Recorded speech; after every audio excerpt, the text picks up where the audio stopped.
കണ്ണൂരിൽ MDMAയുമായി യൂത്ത് കോൺഗ്രസ് കണ്ണൂർ ജില്ലാ പ്രസിഡന്റിന്റെ സഹോദരൻ പിടിയിൽ. ശ്രീകണ്ഠാപുരം സ്വദേശിയും യൂത്ത് കോൺഗ്രസ് ജില്ലാ പ്രസിഡന്റ് വിജിൽ മോഹന്റെ സഹോദരനുമായ മനീഷ് മോഹനാണ് പിടിയിലായത്. സന്തോഷ് വിശദാംശങ്ങളുമായുണ്ട്. സന്തോഷ, എന്താണ് സംഭവം? എവിടെ വെച്ചാണ് ഇയാൾ പിടിയിലായത്?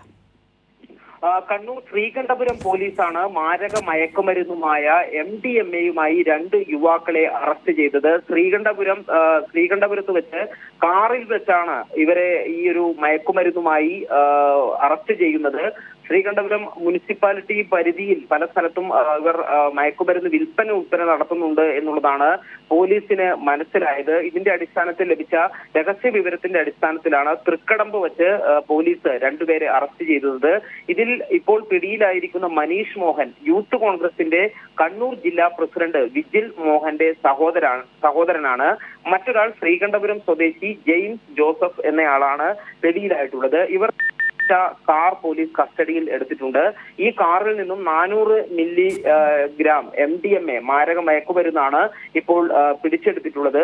നേരത്തെയും ഈ വിജിൽ മോഹന്റെ സഹോദരനായ മനീഷ് മോഹനെ സമാനമായ കേസിൽ മറ്റൊരു കണ്ണൂർ ടൗൺ പോലീസ് നേരത്തെ കസ്റ്റഡിയിൽ എടുത്തിരുന്നു. ശരി, സന്തോഷാണ് വിശദാംശങ്ങൾ നൽകിയത്.